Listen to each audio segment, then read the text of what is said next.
Liver Pills presents the Candlelight Radio Mystery Hour's new Sherlock Holmes adventure, starring Sir Cedric Hardick as Dr. Watson and Clive Demarest as Sherlock Holmes. Fennel's Liver Pills, guaranteed to be good for what ails you, to ease backaches, headaches, and bellyaches. Fennel's, a lot of good in one little pill. Now, let's check in on 221 Baker Street, where Dr. Watson awaits. Ah, here we are. Good evening, Dr. Watson.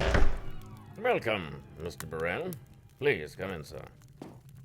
Have a seat by the fire. Thank you. I see you have your dispatch box open, Doctor.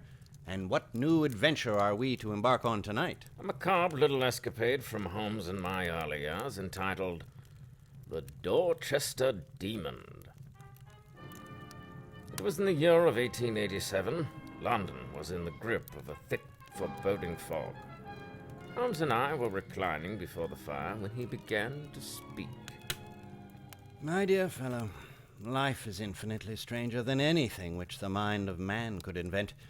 If we could fly out of that window hand in hand, hover over this great city, gently remove the roofs, and peep in at the queer things which are going on, the strange coincidences, the plannings, the cross-purposes, the wonderful chains of events, working through generations and leading to the most outre results, it would make all fiction with its conventionalities and foreseen conclusions most stale and unprofitable.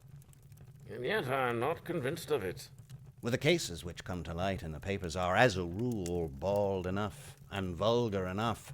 We have in our police reports realism pushed to its extreme limits, and yet the result is, it must be confessed, neither fascinating nor artistic. I quite understand your thinking, sir. And yet I am not convinced of it. Detective, you are brought into contact with all that is strange and bizarre. Here is an example from today's paper. A husband's cruelty to his wife. There's half a column of print, but I know without reading it that it is all perfectly familiar to me.